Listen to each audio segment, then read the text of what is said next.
Asquita say More Zimbabwe, welcome to our channel Zim Confessions and Deep Secrets. Kana kariki kutanka kukwepa nino channel, please don't forget to subscribe. Kana chungwa garoka subscribe, but don't forget to comment and share this video. Nasi More Zimbabwe, tabigirai nyari kupisa, nyari kunetsa. Gomwe, the former ZANU-PF member yakabuditswa, but ZANU-PF ninya association yake na wageza ane audio ya likisa mu group re ZANU-PF WhatsApp group re ZANU-PF achitora nema comrades achitora iye achiti aiwa ZANU-PF kuti enderere mberi inofana kutaurwa chokwadi anzi ZANU-PF yauraiwa nenyaya yebootlicking akabuda achitora achiti iye haasi kuzofira zvinhu zvakadaro abuda achitaura mastenzi akapromiswa vanhu ED 2030 inzi aiwa vakanyeperwa akaexposa ana Mado Chinomona akaexposa ana John Paradza muri Zimbabwe. So pane audio yatakuigira kuti mungonzwa Gomwe achitaura pamusoro penyaya iyi. Ndofunga Gomwe pamwe chete navageza vakaonekwa vachidzingwa mubato rezANU-PF. Gomwe achidzingirwa nyaya yekusapota vageza. Mutsamba yakanyorerwa pamuchinguri muri Zimbabwe akanzi aiwa ngaaende zvino azobuda achibudisa zvese pachena achitaura iye achiti aiwa ZANU-PF hakuna kwaichaenda kana vanhu vachinyeberana chinzi aiwa vakuru vanoda kuti nyika iendewo mberi asi vanhu vari kurepresenta vamunangagwa nzi ndivo vari kunyepa pataurwa nyaya yakawanda zvichinzi mari dziri kudutwa ku Women's League zvakare nekumayouth kune mari dziri kudutwa muri Zimbabwe. Singade kuwesta nguva yenyu toti mungonzwa audio iyi mwamadza zvamuri kufunga pamusoro penyaya iyi mucomment section. Kamarada, chokwadi chamuri kutaura ichi achidiwe manje. Ma-conference aitwa ndo akawanda. Then Congress ndo yakaitwa kamwe chete 2022 na 2017 December. Ndo ma-congresses akaitwa so far. But muri kuona kuti kudi comrade pama-conferences osa ma-resolutions edu emusangano anoitwa. Youth League inotoenda mukuru weyouth otonoverenga vanhuombera maoko every year.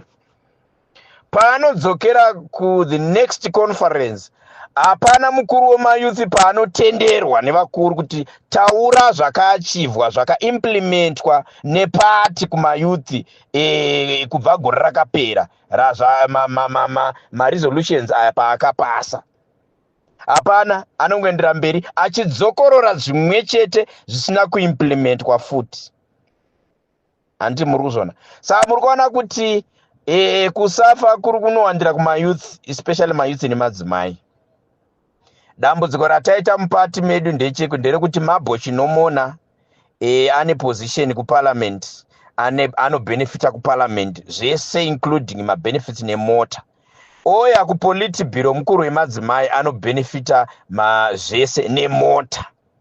Mota svinu, right? Ndiye iye anobva hanzi chuya kumberi utaure zvinetswa oro zvishuwiro zvemadzimai. Mabo Chinomona anotaura kuti kudii?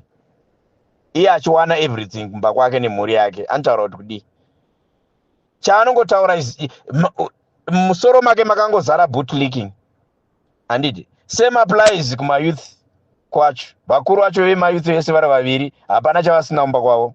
Saka vanotaura vachimirira chi zvemabasa zvamuri kutaura izvo vanotaura vachimirira chi? Mameeting so far vaita ese anenge ataura nyaya dzemadrugs. Hapana zveemployment. Hapana chinotaura cheemployment chamunganditaurira. Pano uyo comrade wekuzoni 1 wecomrade Mwambotaura panapa aripo wandoziva ngoti zita rake anozoti honorable amine spelling yaanonyora yekuti honorable, so ari panapa. Comrade, you know what, hakuna munhu asingade party inonzi ZANU-PF, but chokwadi kuZANU-PF kuti irambe ichitonga inofana kutaurwa chokwadi, inofanirwa kuramba iri mupower. Handiti? So munogona kufamba muchitaura zvenyu zvokunyeperana kuti uyu Gomwe ane bitterness nokuti akadzingwa. Andakutanga kudzingwa mupati nhasi.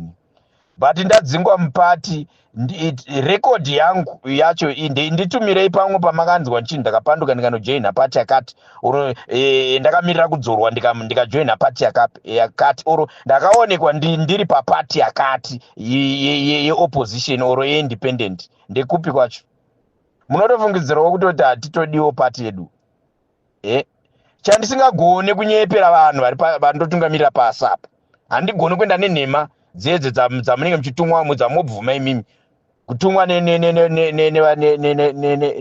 nevakura nhema munoendere nenhema musingatauri chokwadi ngatitaurei chokwadi musangano uyiite amayuth hana mabasa zvinhu zvakaoma munyika hapana kunhingi kubhulawai kwamaikwira madheski uku nemaafiliates muchijamba mudenga mune chii chamaijambira mudenga kubhulawai imi mayuth imi chamaijambira mudenga chii international media yese yakatora mavhidhiyo enyu dzimwe nyika dziri kutoti maiwe ZANU-PF kuZimbabwe yakabatana zvinhu zvese zvakanaka mayuth aijamba mudenga are we serious? Are you serious imi mayuth kuti zvinhu zvakanaka mune sure?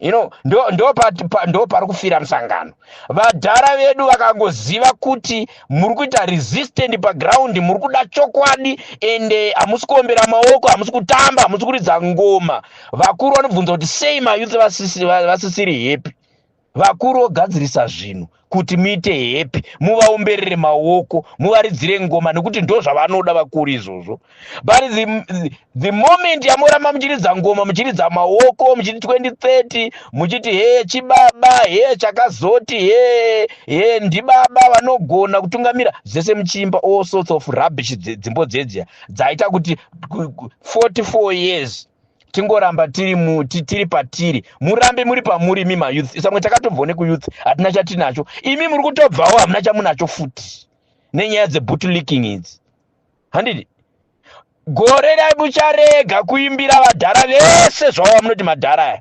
nekuvaridzira muridzo nekuita sei ndo gore ramuchawana something imi mayuth imimi zvechokwadi but zvekuramba muchiita zvese zvamuri kuita zvese izvi vakadzi kana mari dzekutenga mapenti muri kudzishaya ende hamuna ende muchadzishaya kunze kwavashomanana vanouya vachitiri maprovincial chair vachikuitisai zvese zvavanokuitisai zvese madumbu muyuth anoita dumbu muyuthi anoita dumbu ndopamunotobva matoona kuti hapana kwamuri kuenda mukana leader wenyu aita zvidumbu chete hapana youth anotraina muyuth anogara ari fiti muyuth haabega anodya nevamwe mukaona achingoita dumbu rega ari leader wenyu moziva kuti mune problem special avo vanogona kungotongeswa mutoriro kune rimwe zoni randoziva risingataure nezita panapa ringono haiwa vanhu vemutoriro chete vachiachita noise ichiri nguva yetoitoi iyo inei 2025 toitoi munei maita zvemameeting maendeswa kupi kuvic falls maenda kumasvingo kunoita hanzi munhu mutapa wachakati then what after that musi unoma muri kuHQ mutina naparadza achikuti pasina gomwe then what izvo zviri kumba kwako une chii wakati pasina gomwe une chii why makapusa imimi vanhu imimi kuchida kuitiswa why makapusa zvekudzingwa kwangu hazvakana problem handiri kuitiswa kana ndichembera ndakadaro it's fine because hakuna unoda kunyepera vanhu mangwana vanhu ivavo vanokuti chii mangwana vanhu vanongochingonyepera kuchaya chakati chii chauya chacho makabva rini kumasvingo nenyaya yemastands mukanzi imimi nemiwo muchapuhwo enyu mastands ari kunzi ari kudhinota ari kupi tida kumbonyora mazita asingade zve2030 hawane stands stupid nonsense ndepapi pazvakanyorwa kunzi paakati official opening kumasvingo pakanzi mastands anopuhwa vanhu ve2030 ndepapi pazvakanyorwa zviri muconstitution izvozvo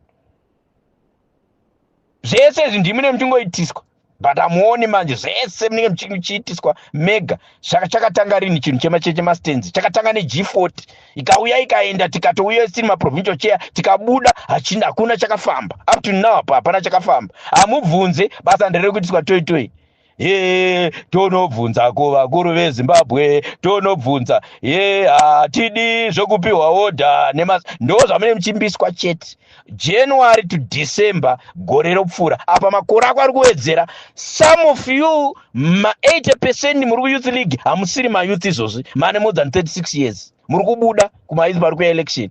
Handi muro ninchisekera zvinhu zvakapusa muri kubuda ikoko musina kana chinhu chatinacho. Nditori nani nguva yaMugabe ndikaita zvemastands, nditori nemba yangu ini. Ndikakwanisa kutozvitengerawo motikari dzangu dzandakafamba nadzo idzodzo nenguva yaMugabe. Iye zvino mune chii chamuri kuomberera maoko? Makadhakwa imi mayouth imimi.